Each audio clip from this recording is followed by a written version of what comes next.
Hello, my awesome fourth grade artist. Today I'm going to be showing you how to create this abstract face in the style of Sandra Silberzweig.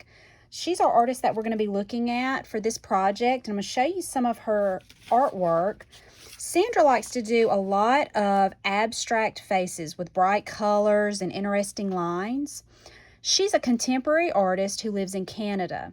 Contemporary means that she is still alive today and creating these paintings, and Canada is a country that is just north of us. So in this one called Sun Goddess, Sandra liked to use a lot of bright colors, like I said, and she uses lots of thick, bold black lines to outline her different shapes.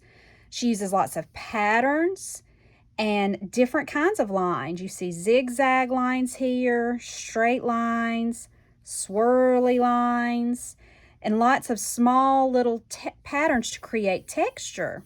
See how she did this with her little dots, and it creates a texture in the painting. Let me show you another one. This one is called Mountain Stream Goddess. Again, you see where she outlined everything with these thick, bold black lines, and then she used different colors to create patterns and textures throughout the painting.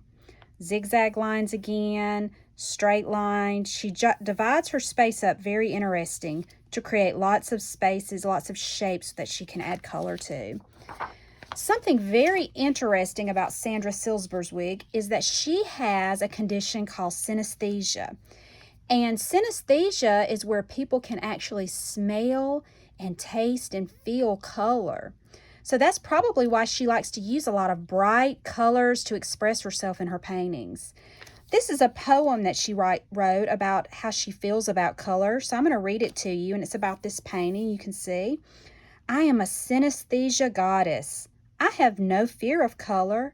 It lives in my soul, dances in my heart, spills out of my fingers, flowing down a canvas. I can see your aura, taste the color black, feel the chill of the green wind, smell blue butterflies, hear the yellow rain. Life is never boring when inspiration is always around. So I think that's pretty neat. Sandra's different, and it's okay to be different. It makes her a really amazing artist, and you can see that in her artwork.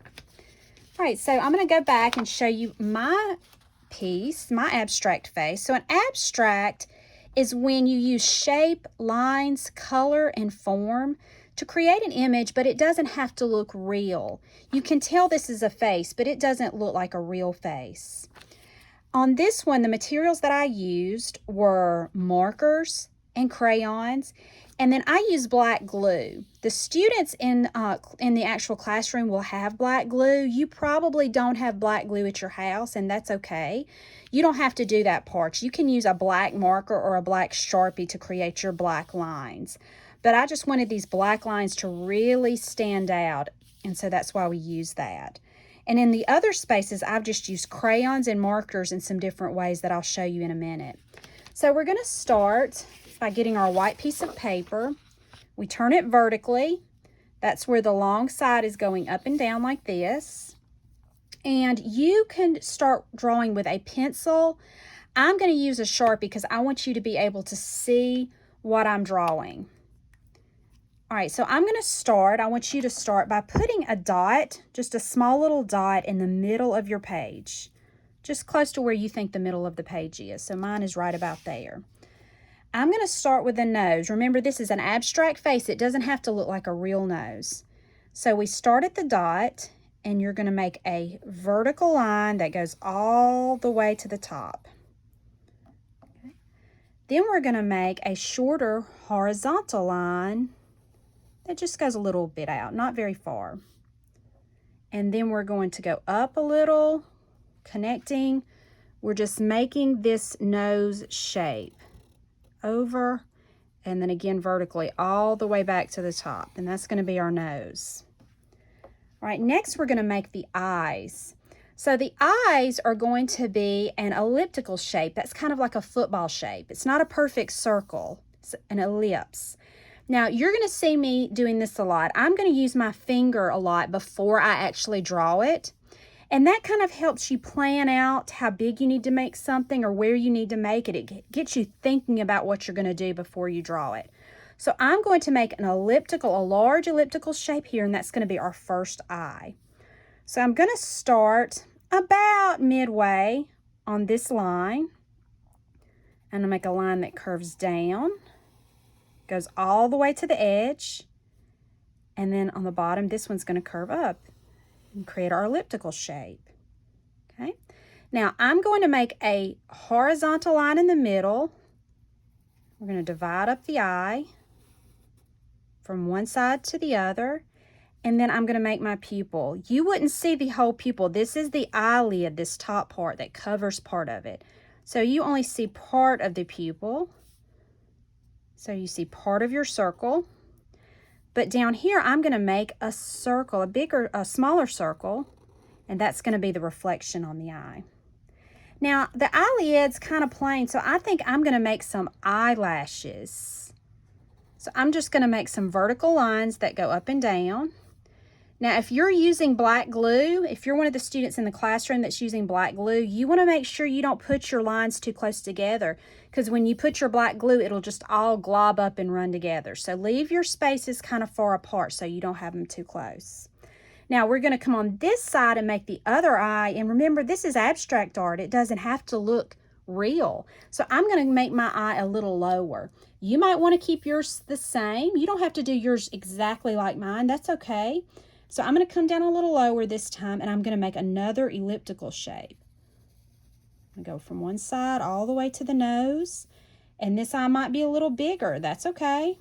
It's abstract. That's what's so much fun about abstract. You don't have to worry about it looking exactly like it does in real life. I'm going to make my line that goes across. I'm going to do my pupil again, and my circle for my reflection. I kind of like having the eyelashes to divide this space up, so I think I'm going to do that again. You don't have to. You might want to make a different kind of line in there, a zigzag line or curvy lines. All right, now I'm going to come down and I'm going to make the mouth. So I'm going to come under the nose, and I'm just going to make a little, almost like another ellipse we're going to do. I'm going to make a line that goes down and then up. Okay, so I'm going to start here. Make a curved line that curves down. Oh, he kind of looks sad, doesn't he? We'll add the bottom. He won't look so sad anymore. Another ellipse shape. And then we need to divide it so you see the top and bottom lip. So in the middle, just make a horizontal line that goes across. And then we're going to make the chin, the bottom of the face. That's just going to be a curved line that starts on this side and goes all the way to the other side. Curve, because we're making a face. And then we can put a neck. Neck, start about where the eye is. Go straight down, come over here, do the same thing. And that's our face. But now we need to divide it up in sections so we have some interesting shapes created that we can break up our color. So at the top, I think I'm going to come in and put these curved lines like this.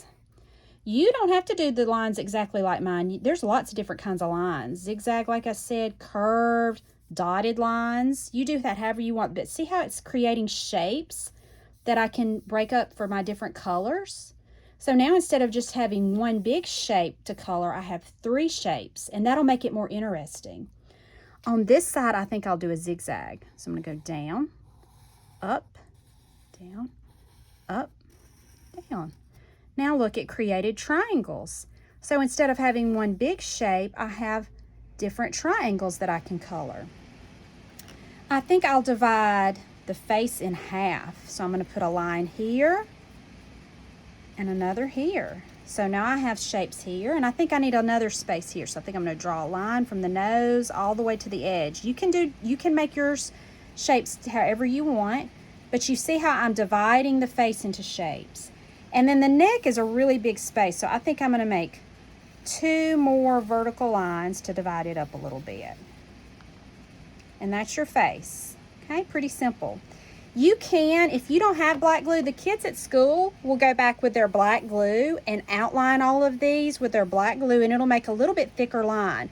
So if you wanted to go back with your marker, because remember I told you that Sandra Silberzweig likes to use thick, bold black lines in her paintings. So you could go back in with your black marker and really make that thick. It'll really stand out and look nice. So I would just go back over all of it, all my lines, making them thicker. So you would do that with the whole piece. And then I'm going to show you my finished one and show you some techniques I used. So on this one, like I told you earlier, all I used were markers and crayons, but I used them in different ways to get different effects. So in some areas, like this big orange area, I took a Crayola marker, which is a water-based marker, and I started coloring orange. Then I just took a paintbrush and some water, and it'll make that water marker just kind of look more like a watercolor, and it'll spread your color out. And so I really like how it is a darker shade here and it gets lighter as you go out to the edge. So you can experiment with water and markers. That's a really neat technique. Then in other places, like in this eye, this is just a crayon. And so I colored it lightly first, and then I pressed down harder around the edges. So you have two shades of blue. In some areas, I used a combination of crayons and markers. So on this one, first I put some blue, and then I used my paint, my water paint, and I made it lighter. And then I went in with my marker and just made some texture on here with some little lines, some little short dash lines. Then I even went back with crayon. So you can combine your materials in one section. It looks really nice. In these, I created patterns. I just did that with markers, and I made stripes vertically and then horizontally. I combined markers and crayons here, making some circles, and then I colored it with the crayon in the background. If you have glitter pens or glitter glue or any other kind of materials that you want to use, that would be great, because the more variety you have, the better.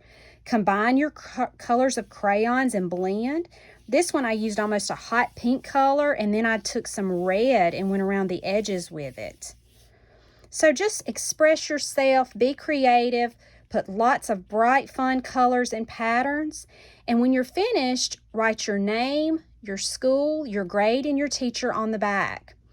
You can send a picture of your little piece of artwork to me with my email address, which is found on the art department page of the Lee County Schools website. I'd love to see what you've done, and I can put it on Artsonia for you.